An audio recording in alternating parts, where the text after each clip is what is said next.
കൂട്ടുകാരെ, ഇന്ന് ചുണ്ടയിൽ എങ്ങനെ ബട്ട് ചെയ്യണമെന്ന് നോക്കാം. ഇന്ന് ഞാൻ ചുണ്ടയിലൊരു കത്തിരി തൈയാണ് ബട്ട് ചെയ്യണത്. കത്തിരി തൈയല്ല, കത്തിരിയുടെ കൊണ്ടയാണ് ബട്ട് ചെയ്യണത്. കണ്ട, ഒരു മൂട് ചുണ്ട ഇങ്ങനെ 2 കവറായിട്ട് പൊടിച്ചിരിക്കുകയാണ്. അതിൽ ഞാൻ ഒരു വലിയ കത്തിരിക്ക കായ്ക്കണ അതിൻ്റെ ഒരു കൊമ്പാണ് മുറിച്ചുകൊണ്ട് വന്നത്.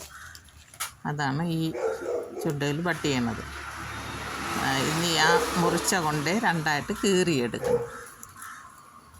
2ആയിട്ട് കീറിയിട്ടാണ് നമ്മൾ ഈ ഒരു കമ്പ്, കത്തിരിയിൽ നിന്ന് മുറിച്ചുകൊണ്ട് വന്ന കമ്പ് ഈ 2 സൈഡിലും ചെത്തിയെടുക്കണം. എന്നിട്ട് കട്ടി കുറച്ച് ചെത്തിയെടുക്കണം. ഈ 2 സൈഡിലും തൊലി പോവരുത്. ശകലിച്ച തൊലി ഇരിക്കണമെങ്കിൽ ബട്ട് പിടിക്കുകയുള്ളൂ. അങ്ങനെ എന്നിട്ടിത് ഈ നമ്മൾ കീറിയ ചുണ്ടയിലോട്ട് വെച്ചിട്ട് കെട്ടിക്കൊടുക്കണം. ഇറുക്കി കെട്ടണം. ഇറുക്കിയാലേ ഇത് ഒട്ടണം.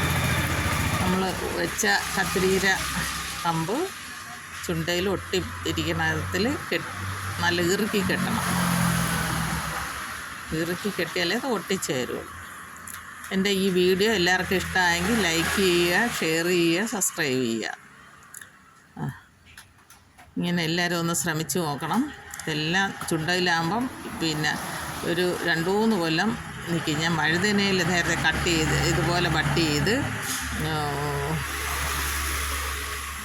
വഴുതന നട്ടിട്ടുണ്ട് ചുണ്ടയിൽ. ശരിക്ക് കായ്ക്കുകയും ചെയ്ത്. അത് അന്ന് വീഡിയോ എടുത്തില്ലായിരുന്നു. ഇത് പൊടിക്കുമ്പോഴും ഞാൻ ഇതുപോലെ ഒന്ന് ഇട്ടുതരാം. ഇതെല്ലാവരും ഒന്ന് ശ്രമിച്ച് നോക്കണം. എല്ലാവർക്കും ചെയ്യാൻ പറ്റണം. ഞാൻ യൂട്യൂബിൽ നിന്ന് കണ്ടാണ് ഞാൻ പഠിച്ചത്. ഇതുപോലെ കട്ട് ചെയ്ത് ബട്ട് ചെയ്തിട്ട് ഇനി ഒരു കവറ് എടുത്ത് മൂടി കെട്ടും. എല്ലാവരും ശ്രമിച്ച് നോക്കണം. നല്ല ഇനം കമ്പ് എവിടുന്നെങ്കിലുമൊക്കെ ഈ കത്തിരിയുടെ വഴുതനയുടെയൊക്കെ കിട്ടുമ്പോൾ നമുക്ക് ചുണ്ടയിൽ ബട്ട് ചെയ്ത് വയ്ക്കാം. അല്ലാന്നുണ്ടെങ്കിൽ നമുക്ക് വീട്ടിൽ കത്തിരിയുടെ അല്ലെങ്കിൽ വഴുതനയുടെ കമ്പുണ്ടെങ്കിൽ കത്തിരി എടുത്ത് അതുപോലെ അതിലും ഈ മാറ്റിയൊക്കെ നടാം. അങ്ങനെ ഞാൻ നട്ടിട്ടുണ്ട്. ഒരിക്കൽ ഒരു നല്ല ഇനം തൈ കിട്ടി. അങ്ങനെ ഞാൻ നട്ടിട്ടുണ്ട്. നനഞ്ഞ കവറെടുത്ത് ഈ കവറിനെ നനച്ചാണ് നമ്മളിങ്ങനെ കെട്ടണത്.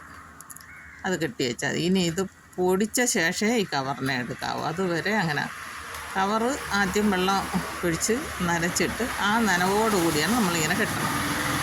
ഇനി ഇതങ്ങനെ ഇരിക്കുമ്പോൾ നമുക്ക് ഈ കവറിൻ്റെ പുറത്തൂടെ തന്നെ കാണാം പൊടിച്ച് വരണത്. എന്നിട്ടേ ഇതിനെ എടുത്ത് മാറ്റാവുള്ളൂ. അതുവരെ കവറിന് ഇതുപോലെ കെട്ടി വയ്ക്കണം. ചെടിയുടെ മൂട്ടിൽ മാത്രം വെള്ളം ഒഴിച്ച് കൊടുത്താൽ മതി.